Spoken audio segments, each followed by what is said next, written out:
Hello, my subscribers. So, back finally at it again with YouTube, and did a little reshuffling of the plans, but here I am, I'm back, and I've decided for my first video back after getting a new phone and whatnot, it'll be a, I guess, review and, I guess, thoughts on the future of the Academy Awards. As a cinephile like me, I definitely got some thoughts on the ceremony, some recent changes that have happened, and, yeah, I guess I'll, add my thoughts on the particular incident that happened. And I guess it's fitting I'm back after I got a haircut and shaved, so yeah. Hopefully that's reflective on the camera, the quality of this new camera on this new phone. So anyway, without further ado, 2022 Oscars.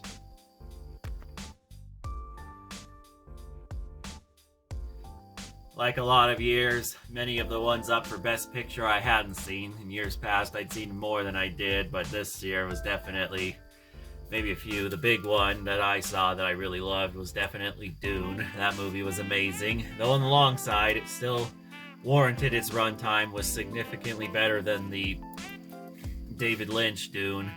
And I feel like in every aspect it was just better. The better writing, acting, just everything. Denis Villeneuve knows how to take classic franchises and truly make them a lot better and adapt them to modern day, like what he did with Blade Runner 2049. I feel like he did the same thing here with Dune. Also, I am glad the sequel got confirmed.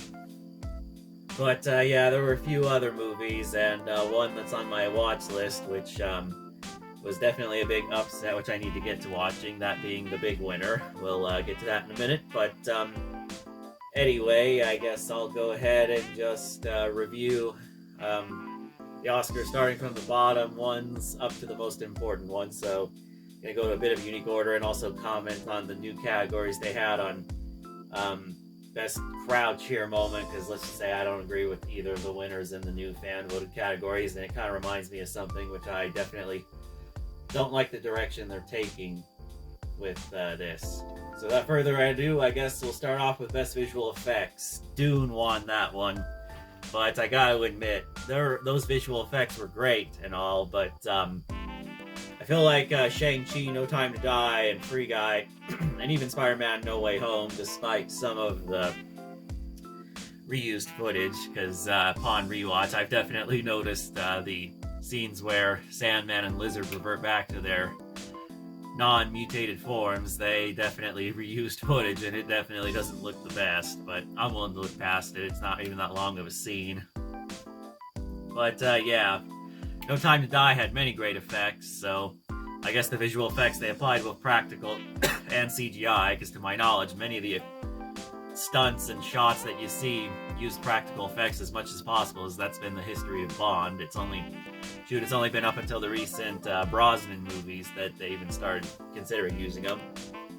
Shang-Chi also had some great effects, even though definitely the fight choreography was the standout of that. So yeah. And then after that, best film editing, Dune won. Not gonna lie, after seeing that victory, I thought Dune was gonna take home the big prize. A lot of people are saying Dune was gonna sweep the Oscars, but they won more in the technical categories. And Coda ended up being the one, I believe, that won the most awards. I haven't watched Don't Look Up, but that one was nominated. It's on my Netflix watch list, so I'm gonna get to it one of these days. King Richard, I'll explain why I'm not in a hurry to watch it, but yeah. And Cruella won Best Costume Design. I haven't seen the whole movie, but from the scenes I've seen, it definitely had a really solid costume design right there, so can't argue with that. And for Best Makeup, I haven't seen the movie that won, The Eyes of Tammy Faye. And but I honestly feel like House of Gucci should have won. That makeup work was incredible, especially how they recreated many of the famous stars from the past and present, whatnot, and merged them with the makeup. But for Best Cinematography, Dune won, and definitely gotta say that was well-deserved. That one, it was definitely a real well-shot film, and it also won Best Production Design and Best Sound. Gotta say, I feel like No Time to Die was a little better in terms of the sound department, but not mad Dune won either award. They're both incredible films, so yeah. Also, for Best Original Score, Hans Zimmer won for Dune, so yeah, he's already won before, but he usually delivers, even though I feel like lately some of his scores have just been Dark Knight Trilogy derivatives, but yeah. And for Best Original Song, it was the only Oscar that No Time to Die won, which was well deserved, and I feel like it's almost becoming a safe bet. If a James Bond movie comes out, the original song is probably going to win, because it's been on a freaking consecutive streak from Skyfall to Spectre, and now No Time to Die, so it's on a 3-movie streak. And if I remember correct, in the past there was only maybe 2 songs that got nominated before. I'm not sure the other one, but I know For Your Eyes Only was nominated, but it didn't win. But it is definitely a great song, definitely one of my favorites of the Moore era. So, I already discussed my Bond thoughts, but yeah. And I didn't see these, so I don't have much to say, but Best Animated Short Film, The Windshield Wiper, Best Live Action Short Film, The Long Goodbye. That one was pretty good. I haven't seen it, so I can't say much, but yeah. Guess all I would say is congratulations to all them winners, so let's go ahead and get on to Best Animated Film. Gonna show a few images from Dune, and then I'll get on to the big winners.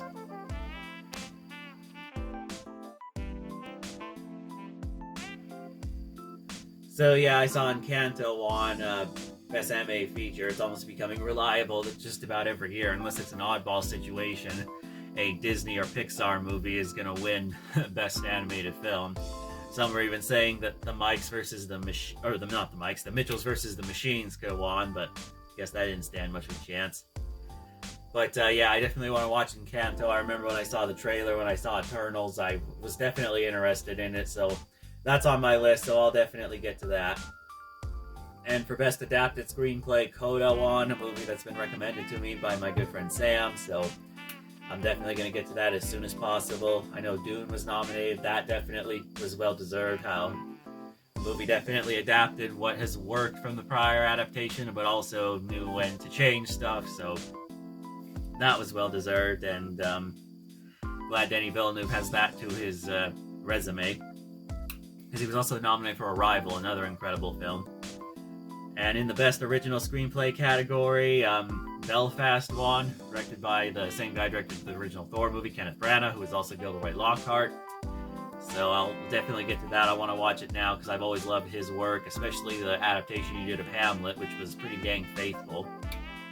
For Best Supporting Actress, it was Ariana DeBoy who won for West Side Story. It's only win of the night, so I want to get to watching that. I was initially hesitant because I really love the original West Side Story, and wasn't really interested with Steven Spielberg, and I thought Disney was going to cancel it when they purchased Fox, but that didn't happen. But I guess he knew how to make it better, kind of like what he did with War of the Worlds, so guess I shouldn't have doubted him. Anyway, I'll definitely get to that here pretty soon. It's on my watch list on Disney+, so I'll get to that. And then Best Supporting Actor was Troy Kotsur for Coda. And that was definitely interesting, hearing him say his acceptance speech in sign language, so that was really interesting, especially some of the things he said. Got some pretty good laughs. Really love them. And Best Actress was won after a long ado. I really love this actress, Jessica Chastain. I've loved her in every movie I've seen her in, especially Zero Dark 30, as she won for The Eyes of Tammy Faye. So definitely glad with that, and she probably had the best speech of the night. It definitely touched me, and definitely really liked it. Best Actor, okay, fine, I'll briefly touch on and go into it in a few minutes, was won by Will Smith, who a little before this, when one of the documentary category was being announced, he slapped Chris Rock, so definitely I'm in no hurry to watch that, and way more interested in watching that Tick Tick Boom that Andrew Garfield was nominated for anyway. And The Power of the Dogs director Jane Champion won Best Director. Gosh, that's becoming a new freaking thing with these Oscars. I noticed in the past, usually the movie that won Best Director wins Best Picture, but that sure as heck hasn't been happening a lot as of lately, as Coda ended up winning the big prize of Best Picture.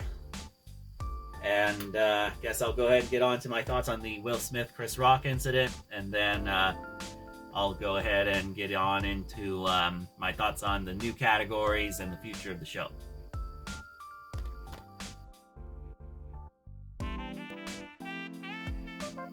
So right off the gate, I want to just get this out of the way. So there were 2 new categories that were created, with the voting being done by Twitter. So definitely not a fan of that format, but anyway, I'll get into it more in a few minutes. But yeah.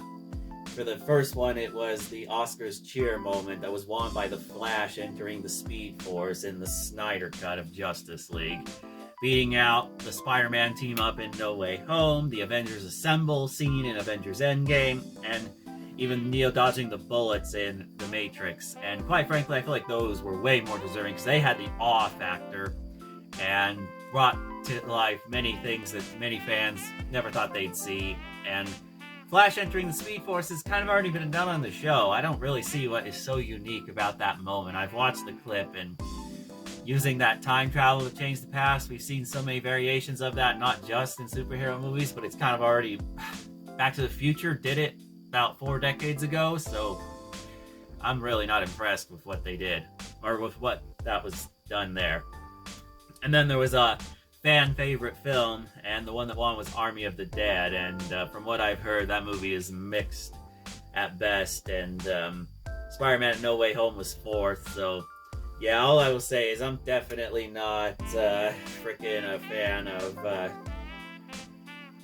of this category, and it being on Twitter, I hate to say it, but it kind of reminds me of the freaking story I heard about when DC was considering killing off Jason Todd, and they had like a little phone hotline, because at the time they didn't have social media when that was going to happen, and a fan who really didn't like Jason Todd modified like his phone to constantly call in, and he just kept doing it and doing it and doing it, and it reached the point where it got to where Jason Todd was brutally killed by the Joker in the Under the Red Hood, in the Death in the Family story, which then led to Under the Hood, but we're not here to talk about that. But yeah, I don't know. I feel like there needs to be some reform on this style or something, because I feel like some fans probably created multiple accounts just to get the movies to win, because let's just say I haven't had some good encounters with some Snyder fans, and yeah, it just I just don't think they were deserving. Alright, so I guess let's get on to the big incident, and I'll do my speculation, and that'll be it.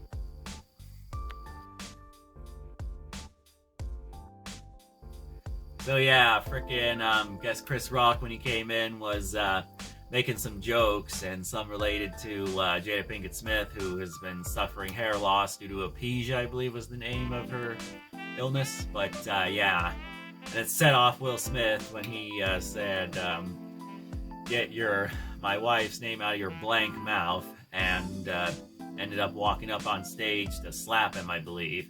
And he's yet to press charges, Chris Rock, and he apologized to him on social media, but I guess the Academy is beginning disciplinary hearings, and even rumors that they may even take away his award because they don't want that type of conduct being encouraged. And yeah, I'll admit I'm definitely way more on. I'm on the side that this was just wrong and Will Smith shouldn't deny. But at the same time, I do see the arguments of Chris Rock kind of just being his style to tell jokes that are boundary pushing. So just gotta get thicker skin. So I don't know. I feel like there's arguments for both sides, but it's what I think at the current moment of what went down. And gotta say too, some saying that this is for ratings. I don't think it is, because when it happened, the screen, I remember it glitched and you couldn't even hear anything for a little bit in the ceremony. So yeah. And frickin' gotta say this though, I feel like one thing that is hurting the future of the show is, besides the ratings falling and I don't know, some of the content, some of the speeches, it doesn't really bother me, but I guess a lot of viewers it is. I just feel like the show is getting way too predictable. If you know the winners of the Golden Globes and all the other not really Golden Globes, sometimes those are different, like the Screen Actors Guild and other ones like that, you can relatively predict the winners easily, and it kind of just ruins the wow factor, because I feel like the biggest upset of the past few recent shows was Parasite winning back in 2019. I really did not see that movie coming, but it was well deserving. But yeah, it was a shock nonetheless. But yeah, I don't know if the show should be shown off TV. I don't know. I still enjoy watching it for the spectacle aspect, and the hosts they got definitely were okay. It was nice for the show to have hosts for the first time in a long time, and best I feel of that bunch was definitely Wanda Sykes. She definitely, I feel, had the best moments. And yeah, I just feel like in the past, some of the shows that were hosted, I don't know, the energy was just different and more engaging. Something like it was like that. Especially Billy Crystal, the one he did most recently was incredible back in 2012. That was a really great show right there. And Seth MacFarlane also did a great job, but I guess the Academy didn't like some of his jokes, but it is what it is. But I just hope they find some good hosts and maybe not make the show as predictable. Those are just my main two things, but I'll still watch them nonetheless, and definitely love hearing the acceptance speeches, because there are definitely some speeches that have spoken to me, especially Lady Gaga when she won for Best Original Song, and many others. And I will say this, I'm in no hurry to watch King Richard. I've always loved Will Smith, but it is a little tainted after what he did. So yeah, I'm in no hurry to watch King Richard. I didn't even really want to see it when it was out in theaters. Probably because Spider-Man No Way Home was out, knowing me. But yeah, anyway, well, I'll get to that when I get to it. Anyway, hope you enjoy this. Hope the picture quality is better on this new phone. Anyway, like, comment, subscribe, and peace.